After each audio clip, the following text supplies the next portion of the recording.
It's the 16th of September. I'm out on my own because the tide is 9:30 this morning. It's actually just gone 9:45. Heading down towards the wind farm. The wind vane is steering at the moment. Done a few modifications to the way the rigging goes. Seems to be improving as we're getting. There's a lot of fiddling that goes on with setting up the Hebridean, which I guess is kind of per boat, because you have to adjust the fine tuning to suit the actual boat that you're using it on. I guess John Fleming, he uses or sails a Contessa, I believe, and the measurements and the tuning is set up for a Contessa, which has a certain way of behaving. The Sabre, which I own, Apogee here, probably doesn't respond quite the same way. The wind has dropped off quite dramatically at the moment, but you can probably see the vane is moving, the tiller's moving. There's probably about 5 or 6 knots apparent wind. Certainly not a great deal, and wind vanes, unlike tiller pilots, work better the more wind there is. So we will see. So I will probably stop about now and see whether the wind improves. I've got all day because I'm going back into Tollsbury, probably to pick up a mooring a couple of 3 hours after low water on half tide, because I won't be able to get in then. But see, the wind's either shifted or it's got a bit confused. Now you can see the tiller is straightening up. It's fairly quiet. The only noise it makes is there's a slight rubbing down on the actual tiller stock, which I need to grease or do something with.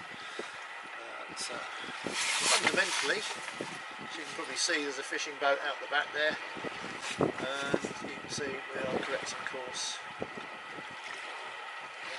straightening up. So there we go. We're actually running, or well, almost running. The wind is actually blowing across here, which is actually probably, for this boat, the most unstable and awkward to steer. I hate steering a boat, the boat when it's this kind of direction, because she does tend to round up very sharply, and as the wind is dropping, I'm kind of getting that feeling that the wind vane's doing exactly what I would be doing, which would be to be struggling a little bit. A bit more wind and we'd be fine, because the response will be that much quicker. So there we go. 5 minutes later, I've sprayed the tiller stock with some sail coat, the lubricant stuff, the Teflon, and it seems to be a little bit better now. So obviously that's obviously something to be aware of. We're almost on a dead run now. The wind is dropping off even more, but we're doing 3 knots.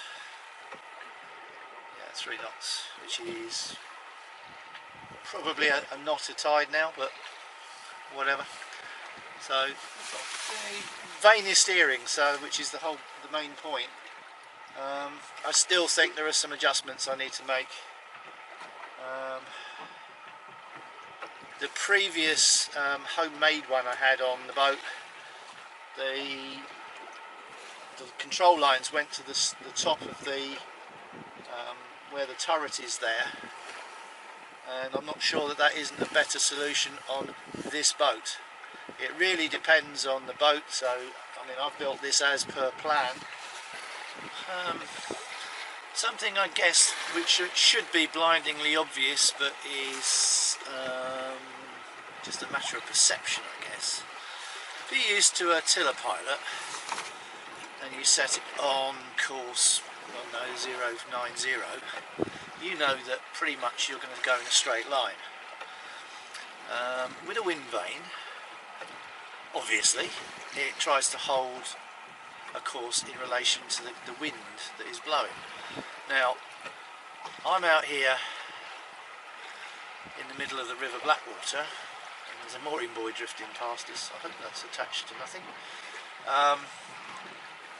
And basically the boat is zigzagging quite a lot, which is, the perception is that it should be steering straight line. But of course it doesn't, because as you sail along, the wind shifts, and we're fairly close inshore. There's an island over there, and the wind is changing. The wind speed is changing, and the direction is changing, sort of 15-20 degrees. And of course, the boat is going 15-20 degrees either side as following the wind. So the problem is you need to set the wind vane up, ideally, out where you haven't got any land about, which is fine, except that, let's face it, most of us, we spend most of our time going from A to B over a weekend in a fairly short time, so we don't go out to sea very long. And you might say, why do you need a wind vane? Well, I need a wind vane because I don't actually really enjoy steering for hours on end trying to keep a compass course, and I get fed up with that zit, zit, zit, zit, zit, zit, zit from the tiller pilot, which is doing its job, does it very well, but of course it's eating electricity, whereas this uses free energy. Hey ho! There's only about half a dozen boats out today, dull overcast. The forecast is for the wind to drop. Well, it should be more wind than this now, and it should be dropping off, so my plan was to head up the coast up to maybe Walton with the tide, and then turn around and come back with the tide. It's looking a bit dull overcast in Mankey, so I might not do that. That's the nice thing about being on your own, I guess, is that you just do whatever you feel like. I'm going to have to make a course change anyway, because the wind is now shifting much more westerly than it was predicted, which is a bit of a nuisance, because I actually would have preferred it. It should be coming from over there, which is sort of northwesterly, which is great, because I can run up and down and just play. But if I go westerly, that means I'm running now practically. And when I turn around, I'm going to be tacking all the way back. Oh joy, and with a failing wind and the tide against me. Good fun. Having said that, the wind vane actually steers really well when we're tacking. Literally the crack that you can see, you can't see. This is Coast Guard for the Maritime Safety Information Broadcast on the Walton and Southend areas. Listen VHF Channel 6.3. For the board 0, vessels west of Dungeness, listen VHF Channel 6.2. And for the Bradwell area, on vessels east of Dungeness, listen VHF Channel 6.4. This is Dover Coast Guard. Okay, for tacking, what I do is line up the centre line of the turret, which is, the turret's in two halves, as you probably are aware. You line it up in relationship to the turret, the actual upright there, and then when I want to tack, all I have to do is loosen it off and turn it so that the centre line is lined up with the corner of the strut. So literally turn the vane, walk back to the jib sheets, cast off, pull it over the other side, and by the time you've sorted yourself out, everything's fine and you're on the other tack. Works really well. Haven't tried it in anything really strong yet, but no doubt we will in due course. At the moment, you see, we're zigzagging quite well because the wind is changing direction and speed quite a lot. Running with basically a Genoa that's doing nothing at the moment. It's not quite running, but almost. We are, every time the gust of wind does it, we're doing that, and of course the vane's correcting, so we're going to be doing that all the time. So that's one thing I just wanted to make a point of, was that don't expect the wind vane to steer you in nice tidy straight lines, because it doesn't, because it's reacting to the wind, and far more than you would as a helmsman, unless you're one of Ben Ainsley or whatever. I must admit, earlier on in the year we were tacking up the river to just to go to Brightlingsea, which is 5-6 miles away, and a couple of tacks, if you looked on the chart plotter, you got a nice curve, because as the wind was coming round the island of Mersey, the wind, it was changing direction, and we were actually tacking like that. So change that straight and then tack and curve, which was really interesting because, to be honest, if you were using a telepilot to do that, you would lose probably in that particular case 500 or 600 yards of windward progress, because we wouldn't have noticed it. And I suspect unless you're a really good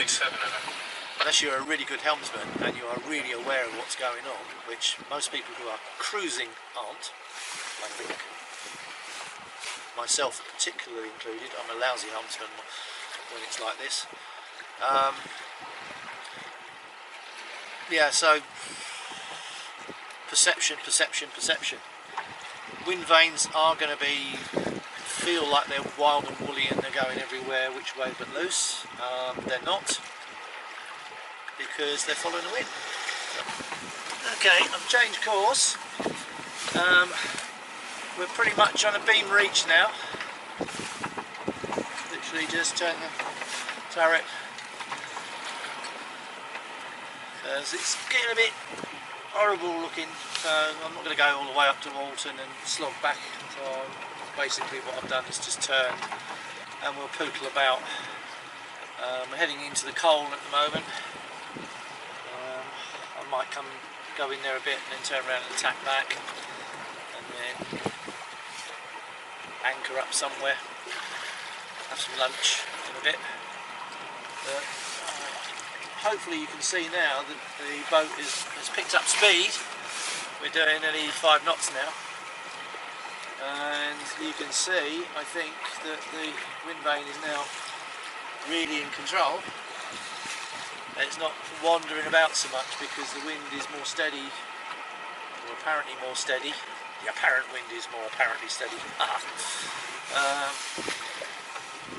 can see as the turret moves that way, it moves that way.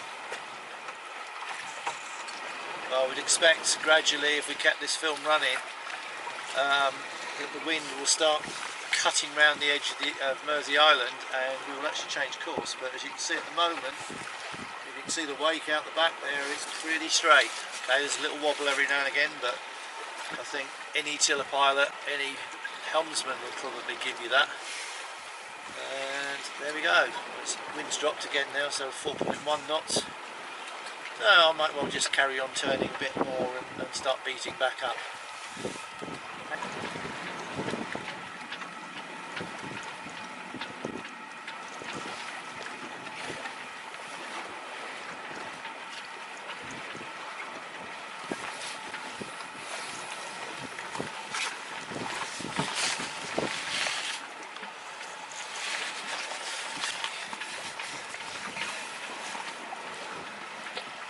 Okay, it's going to tack now. Yep, tack about now. Through the stern of the boat we go. Releasing off. Turn.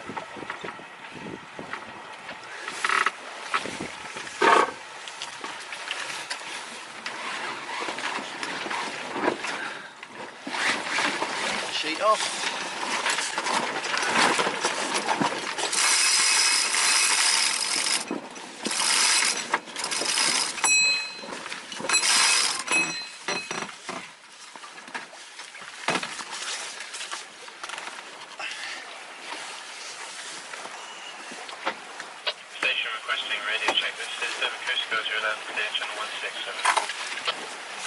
There we are, tacked.